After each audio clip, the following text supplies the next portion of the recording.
ये गाड़ी कोई नॉर्मल गाड़ी नहीं है, ये एसयूवी दुबई की जान है। क्या आपको पता है दुबई की हर दूसरी गाड़ी क्यों निसान पेट्रोल होती है? चलिए मिलते हैं इस लेजेंड से और जानते हैं कुछ अमेजिंग बातें इस गाड़ी के बारे में। हेलो दोस्तों, कैसे हैं आप लोग? स्वागत है आपका एक नए वीडियो में कुछ नई इन्फॉर्मेशन के साथ। तो आइए शुरू करते हैं। यहाँ हम आपको सिर्फ गाड़ियों के बारे में नहीं बताते, बल्कि उनकी पर्सनालिटी के बारे में बताते हैं। Welcome back to Weird Wisdom, जहां हम आपके लिए लेके आते हैं एक से एक बढ़ के लग्जरी कार। हमारा सबसे पहला सेक्शन है what makes Nissan petrol a legend. सबसे पहली चीज, ये एक फुल साइज एसयूवी है विद ब्रेन्स एंड ब्रॉन। इसका इंजन V8 5.6 लीटर 400 से ज्यादा हॉर्स पावर प्रोड्यूस करता है। आपको इसमें क्रूज कंट्रोल और लेन असिस्ट भी मिलता है। इस गाड़ी में एक लाउंज का कंफर्ट है और एक टैंक जैसा पावर है। अब जानते हैं कि ये गाड़ी दुबई में और यूएई में और पूरे जीसीसी में इतनी ज्यादा पसंद क्यों की जाती है? तो सबसे पहली चीज, निसान ने इस गाड़ी को डेजर्ट के लिए बनाया था।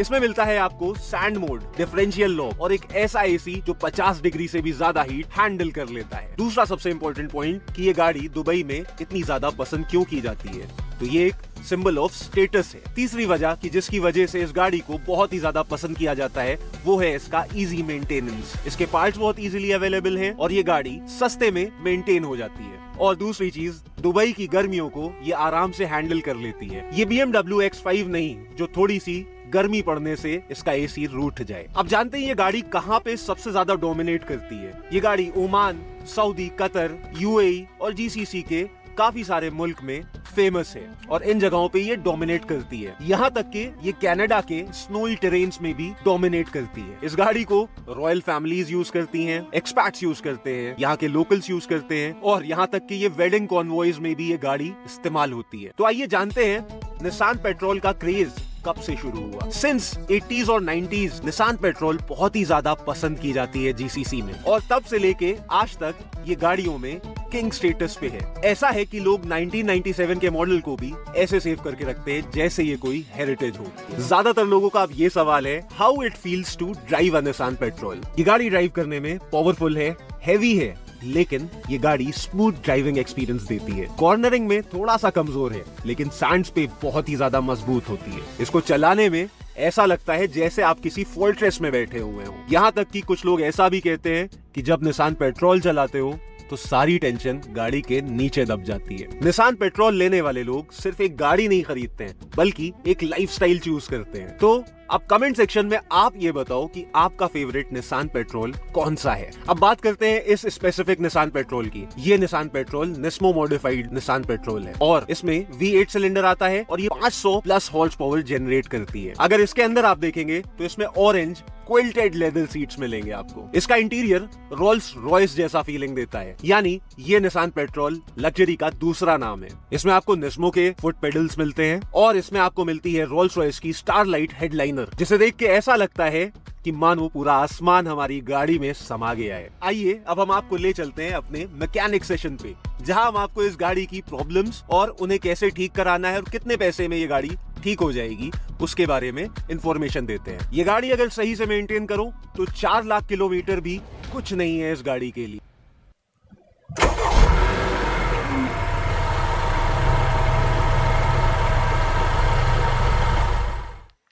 तो दोस्तों, हम आपके लिए लाए हैं एक बोनस सेशन।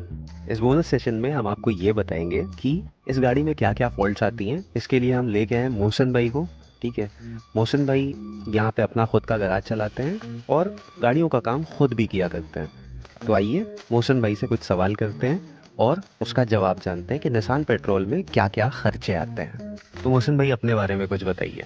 अस्सलाम वालेकुम दोस्तों, कैसे? ठीक ठाक। जैसा कि आप देख रहे हो, हमने आपके लिए लग्जरी कार ले आए हैं निसान पेट्रोल। इस पे भी आपको हम जो मसले मसाइल आते हैं ना, वो आपको हम सब बताएंगे। मैं आपको सब बताऊंगा, जो फॉल्ट किस तरह निकालना है, क्या चीज़ चेंज करना है, क्या रिपेयर करना है, वो आपको मैं सब इस वीडियो में बताऊंगा। ठीक है, और अल्हम्दुलिल्लाह हमारा अपना गैराज है, मैं अपना गैराज चला रहा हूँ। तो मोहसिन भाई, मेरा सबसे पहला सवाल ये है कि इस गाड़ी में ट्रांसमिशन और हीटिंग प्रॉब्लम के बारे में मैंने सुना है कि जो कि लॉन्ग ड्राइव में या फिर ऑफ रोडिंग में ऐसा ट्रांसमिशन का कुछ हीटिंग इशू आता है?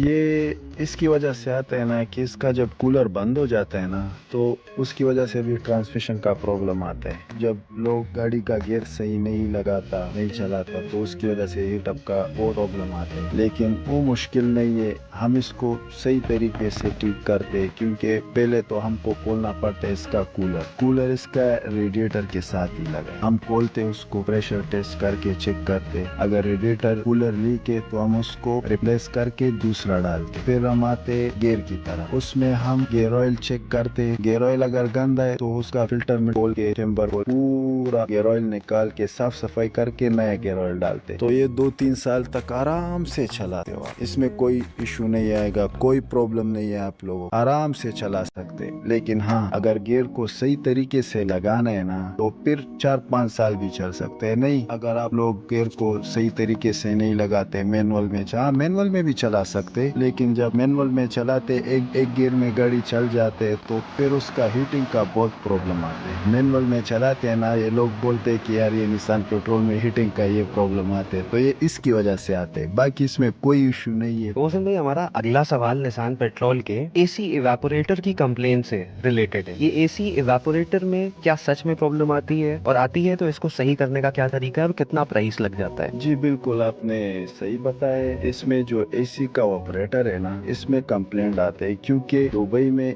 ज्यादा हॉट होता है, गर्मी होता है ना, ये जल्दी लीक हो जाता है इसका। तो फिर हम इसका अंदर वाला डैशबोर्ड खोल के वाइब्रेटर निकाल के उसको रिप्लेस करते हैं। नया 0 मीटर वाइब्रेटर लाके हम डालते हैं ओरिजिनल वकाले वाला, क्योंकि 2 नंबर भी इस पे काम नहीं करता, तो वो आराम से 2-3 साल चल जाते हैं अगर सही तरीके से फिट करना है। ये लोग क्या करते हैं कि भाई वाइब्रेटर निकालो, तिजारी डालो, फिर वो 9 महीना आए 1 साल में फिर वो लीक हो जाते हैं। तो इसलिए का ये सोचे कि इसके एसी में ये वाइब्रेटर में बहुत मसले आते, प्रॉब्लम आते हैं। लेकिन जब ओरिजिनल सामान डालोगे ना तो इसमें कोई प्रॉब्लम नहीं आता, और सही तरीके से फिट करोगे कोई प्रॉब्लम नहीं आएगा। तीसरा और सबसे अहम सवाल इसका ये है कि निसान पेट्रोल में मैंने ये सुना है कि फ्रंट सस्पेंशन के बुशेस, इसमें बहुत प्रॉब्लम आती है, और अगर ये आती है तो इसको हम किस तरीके से बना सकते हैं और कितने कॉस्ट में बन जाएगी, क्योंकि ये सबसे ज्यादा आने वाली प्रॉब्लम है। तो ये कितने कॉस्ट में बन जाएगी और इसको कैसे सही करना है सही तरीके से? ये लोग बोलते हैं ना कि निसान पेट्रोल में फ्रंट सस्पेंशन के प्रॉब्लम आते हैं, बिल्कुल आते हैं, क्योंकि ये लोग रमल में चलाते हैं ना, रमल में चला के तो इसका बुश खत्म हो जाता है, क्योंकि वो रबड़ है। फिर हम इसका पहिया पहले खोलते, पहिया खोल के पूरा ये सस्पेंशन निकालते, दूसरा सस्पेंशन लाते,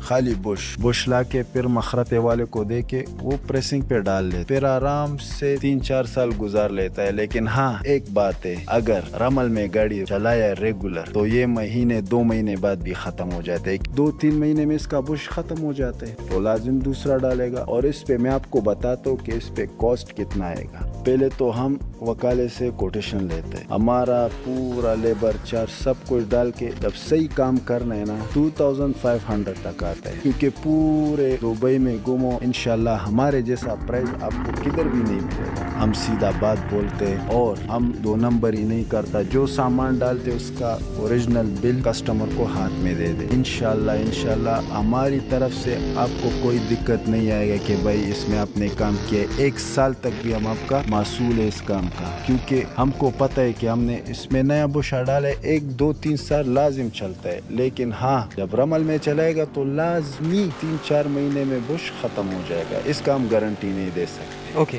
तो ये था हमारा सेशन मोहसिन भाई के साथ, जिन्होंने बहुत ही सारी इन्फॉर्मेशन हमें दिया। तो दोस्तों, अगर ये वीडियो आपको पसंद आया हो तो इस वीडियो को लाइक करें, अपने दोस्तों के साथ शेयर करें और मेरे इस चैनल को सब्सक्राइब जरूर कर दें, और कमेंट करके ये जरूर बताएं कि नेक्स्ट रिव्यू मैं किस गाड़ी का दूं।